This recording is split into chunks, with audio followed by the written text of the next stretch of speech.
আল-কুদ শহরের উপরে 12 দিন টানা আক্রমণের ফলে পাদ্রীরা বুঝতে পারছে সালাউদ্দিনের সাথে পারা যাবে না। তখন পাদ্রীরা কি করলো? পাদ্রীরা শান্তি প্রস্তাব মেনে নিল। সালাউদ্দিন আইয়ুবী বললেন, না, এখন আর আমি মানি না, তোমরা 92 বছর মুসলমানদের সাথে যে আচরণ করছো আমিও সেটা করবো। 92 বুঝছেননি? 492 থেকে 583 কত হয়?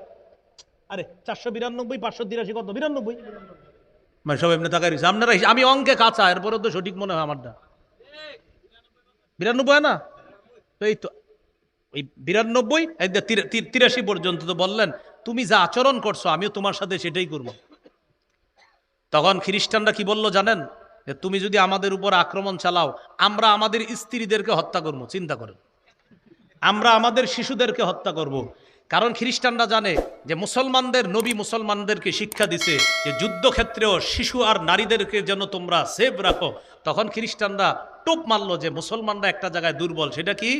শিশু আর নারীদেরকে যদি সামনে নেওয়া যায় ওরা আমাদের উপর আক্রমণ চালাবে না। হুমকি দিল আমাদের উপর হামলা চালাইলে আমরা আমাদের স্ত্রীদেরকে হত্যা করব, শিশুদেরকে হত্যা করব, আর 5000 মুসলমান আছে আমাদের এলাকায় ওদেরকে জবাই করবো। সালাউদ্দিন আইয়ুবী রহমতুল্লাহ আলাইহি চিন্তা করলেন শিশু নারীদেরকে হত্যা করবে, বিষয়টা তো খারাপ। তখন তিনি শান্তি প্রস্তাব মেনে নিলেন। সুবহানাল্লাহ পড়েন। কারণ মুসলমানরা যে আপনার নারী শিশুদের প্রতি কতটা দয়া শিখাইছে আল্লাহ রসুল, এটা যেন সারা পৃথিবী বুঝে।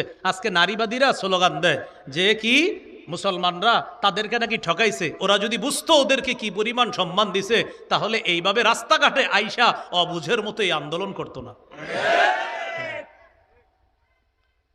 সালাউদ্দিন আইয়ুবী রহমতুল্লাহ আলাই ফিলিস্তিন দখল করলেন। সালাউদ্দিন আইয়ুবী 583 থেকে 589 তিনি মারা গেলেন। সালাউদ্দিন আইয়ুবী রহমতুল্লাহ আলাই মারা যাওয়ার পর ফিলিস্তিনের শাসক কে হবে এটা নিয়ে মুসলমানদের মাঝে দ্বন্দ্ব চলতেছে। দ্বন্দ্ব চলল 9 বছর। দ্বন্দ্ব চলল কয় বছর? 9 বছর। 9 বছর দ্বন্দ্ব চলার পর 598 হিজরিতে সালাউদ্দিন আইয়ুবীর ভাই আদিল ফিলিস্তিনের শাসন হলেন। এই আদিল ফিলিস্তিনের শাসন ক্ষমতায় আসার পর 598 থেকে 615 হিজরি পর্যন্ত ফিলিস্তিন শাসন করে আদিল। 615 হিজরিতে ফিলিস্তিনের শাসন আসে কামিলের হাতে। কি নাম বলেন তো? কামিল। এই কামিল 615 থেকে 635 হিজরি পর্যন্ত 20 বছর ফিলিস্তিন শাসন করে। তবে ফিলিস্তিনের কিছু অঞ্চল এই কামিল ইচ্ছা করে ক্রুসেডারদের হাতে তুলে দিস। নাউজুবিল্লাহ। 635 থেকে 637 পর্যন্ত আবার কিছুটা ভাটা পড়ে। 637-এ ফিলিস্তিনের শাসক হন নাজিমুদ্দিন আইয়ুব রহমতুল্লাহ আলাইহি। এই নামটা মনে রাখেন, কি নাম? অথচ ওনার নামটা ইতিহাসে অনেক মনে রাখা দরকার, কিন্তু আমরা এটা মনে রাখি না। কি নাম? নাজিমুদ্দিন আইয়ুব। নাজিমুদ্দিন আইয়ুব রহমতুল্লাহ আলাইহির একজন ভাতিজা ছিল, নাম ইসমাইল। কি নাম? এই ইসমাইল আবার কি করছে? দামেস্ক দখল করছে। দখল করার পর তার মধ্যে একটা ক্ষমতার লোভ ছিল, সে ক্রুসেডারদের সাথে হাত মিলাইছে। হাত মিলিয়ে কি করলো? ফিলিস্তিনের কিছু অঞ্চলের শাসক নাজমুদ্দিন আইয়ুব, মনে রাখেন কিছু অঞ্চল, আর বাকি অঞ্চলগুলা শাসক ছিল ক্রুসেডাররা। ইতিমধ্যে ক্রুসেডারদের হাত থেকে নাসির নামে একজন ফিলিস্তিন পুরাটা উদ্ধার করে। উদ্ধার করার পর ওই নাসিরের মনের নিয়ত হলো আমি হব একচ্ছত্র শাসক, মানে তারও ক্ষমতার লোভ। ওই দিক দিয়ে নাজমুদ্দিন আইয়ুবের ভাতিজা ইসমাইল, তারও ক্ষমতার লোভ। ইসমাইল কি করলো? ফিলিস্তিন আসলো। আসার পর ক্রুসেডারদের সাথে হাত মিলাইয়া নাসিরের কাছ থেকে ফিলিস্তিন দখল করে ক্রুসেডারদের হাতে দিয়ে দিল, আর বলল আমার উপর যেন কোনো সমস্যা না হয়, বিষয়টা একটু খেয়াল রাখেন। কাদেরকে? ক্রুসেডারদেরকে। নাজমুদ্দিন আইয়ুবের কাছে ফিলিস্তিনের কিছু অঞ্চল, আর বাকিটা আবার ক্রুসেডারদের কাছে। এবার বলেন 642 কত? 642 হিজরিতে নাজমুদ্দিন আইয়ুবের হাতে আবার ফিলিস্তিন পুরাটা চলে আসে। এই 642 থেকে 1335 তথা প্রায় 700 বছর পর্যন্ত মুসলমান ফিলিস্তিন শাসন করে। 1335 মানে 700 বছর। আর ইংরেজি হইলে 1244 থেকে 1917 খ্রিস্টাব্দ পর্যন্ত। 1244 থেকে 1917, দেখেন কত বছর হয়? প্রায় 700 বছর ফিলিস্তিন মুসলমান শাসন করে। 1917 সালে ফিলিস্তিনে ইহুদিদের সংখ্যা মাত্র 8%। কয় পার্সেন্ট? আর ফিলিস্তিন কাদের দখলে? মুসলমানদের। 8%। আজকে আমি আমার তবিয়তের বাহিরে আলোচনা করতেছি, এই জন্য আলোচনাটা মন দিয়ে শোনেন। 60 মিনিটের বেশি কিন্তু আলোচনা করি না, হয়ে গেছে 80 মিনিট। এটা পুরো ইতিহাস ব্রেক হইতেছে। 8% ইহুদি। তখন ফিলিস্তিন দখল, ফিলিস্তিনে আছে মাত্র 8% ইহুদি। 1917 সনের কথা মনে রাখবেন। 1917 এটা একটা ইতিহাস মনে রাখবেন। ইয়াহুদির একটা চিন্তা করলো 8% ইয়াহুদি। কি চিন্তা? আমরা দুনিয়ার যত ইয়াহুদি আছে সবাইকে আবার ফিলিস্তিন একত্রিত করব, করার পর আমাদের বাপদাদাদের সম্পদ আবার ফেরত নিব। ফিলিস্তিন আমাদের আদি নিবাস। বলেন তো আসলে ওদের আদি নিবাস? আমি ইতিহাস বললাম ওদের আদি নিবাস না, কিন্তু ওদেরা বলে আমরা এটা উদ্ধার করতে হবে। করার পর বাইতুল মুকাদ্দাস এখান থেকে নিয়ে মদিনা পর্যন্ত লম্বা একটা এলাকা আমাদের হাতে নিতে হবে। এই পুরো এলাকাটা একটা সাম্রাজ্য গড়ে তুলবো আমরা। এটার নাম দিছে তারা গ্রেটার ইসরায়েল। কি নাম দিছে? Greater Israel. এটা হলো তাদের একটা টার্গেট। ওই সাম্রাজ্যের মধ্যে থাইকা পুরা দুনিয়া তারা শাসন করবে, আর তাদের কথায় চলবে দুনিয়া। এটা হলো ইয়াহুদিদের টার্গেট। এটাকে আরবিতে বলা হয় সাইহুনিয়া, এটাকে ইংরেজিতে বলা হয় জায়োনিজম, আর বাংলায় আমগো মন যা চায় তা করবো আর কি, এরকম আর কি। মানে আমাদের মন মতো চালামু দুনিয়া, এটা হলো আর কি আপনার। তাহলে সাইহুনিয়া আরবি, ইংরেজি হলো জায়োনিজম, বাংলা মানে আমরা যা মন চাই তা করবো, এই আর কি। মানে আমগো মন মতো দুনিয়া চলতে হবে এই। তখন তারা 1917-তে ফিলিস্তিনের মুসলমানদের কাছ থেকে কম দামি জমিগুলা বেশি বেশি দাম দিয়ে কিনে। টার্গেট বেশি দামের জমিগুলা কিনে কিনে এলাকা বাড়ানো। তখন ভারতীয় উপমহাদেশের ওলামা একরাম ফতুয়া দিয়েছিলেন, ফিলিস্তিনের মুসলমানরা ইহুদিদের কাছে জমি বিক্রি করবা না, তাদের দুর্বিসন্ধি আছে কোনো, তাদের টার্গেট উদ্দেশ্য মনে হয় ভালো না। যেই ঘটনাটা কাশ্মীরে ঘটতেছিল, কাশ্মীরের কিছু অঞ্চলে কিন্তু আপনার হিন্দু সম্প্রদায় প্রচুর জায়গা কিনা শুরু করছিল। ভারতের ওলামা একরাম, বিশেষ করে আল্লামা তাকি উসমানী হাফিজাহুল্লাহ, তিনিও বলেছিলেন যে না না না না, এদের কাছে জমি বিক্রি করবা না, টার্গেট বেশি ভালো না। এই জন্য এখনো মুসলমানদের বেশিরভাগের একটা অংশ এখনো কাশ্মীর জুড়ে আছে। না হয় কিন্তু এইভাবে জমি জমি দখল করতে করতে নিয়ে নিত পুরাটা। ভারত উপমহাদেশে ওলামা একরাম বলছিলেন জমি বিক্রি করেন না, যদিও বিক্রি করা যায় কিন্তু বলছে বিক্রি করেন না। কিন্তু এরপরেও ভাই কম দামি জমিন যদি বেশি দামে পায়, আপনার জমিনের দাম 5 লাখ, বললাম 5 কোটি দিব না করলেও তো বেশি। এইভাবে কম দামি জমি বেশি দামে কিনতে কিনতে জমি বাড়াইলো। আর জনগণ বিভিন্ন দেশ থেকে ইহুদিদেরকে আনতে আনতে 1917 থেকে 1948, কয় বছর হয় একটু হিসাব করেন তো? 1917 থেকে 1948, 30-31 নাকি 31, এই মাত্র 30-31 বছরে তারা 30% ইহুদি বাড়াইল। 1917 ছিল 8%, 1948 গিয়ে হলো আর 30%। চিন্তা করছেন? আর 30% ইহুদি হওয়ার পর তারা আলাদা একটা এলাকা জুড়ে সাম্রাজ্য গড়ে তোলার পর ওই এলাকাটার নাম দিল ইসরায়েল। সেটা বলল তারা নাম দেওয়ার পর এটাই একটা রাষ্ট্র।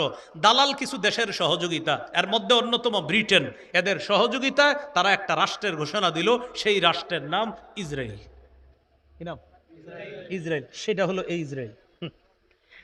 এদিক দিয়ে পাকিস্তান স্বাধীনতা লাভ করলো, এদিক দিয়ে ইসরায়েলের স্বাধীনতা। পাকিস্তানের মোহাম্মদ আলী জিন্না মৃত্যুর আগে তার বোন লেখছে তার সম্পর্কে যে ভাইজান বলছিল মৃত্যুর আগে 3টা কথা, মুহাজির, ফিলিস্তিন, কাশ্মীর। মুহাজির, ফিলিস্তিন, কাশ্মীর, এটা বলছিল। বইলা লা ইলাহা ইল্লাল্লাহ পড়তে পড়তে ভাই ইন্তেকাল করছে।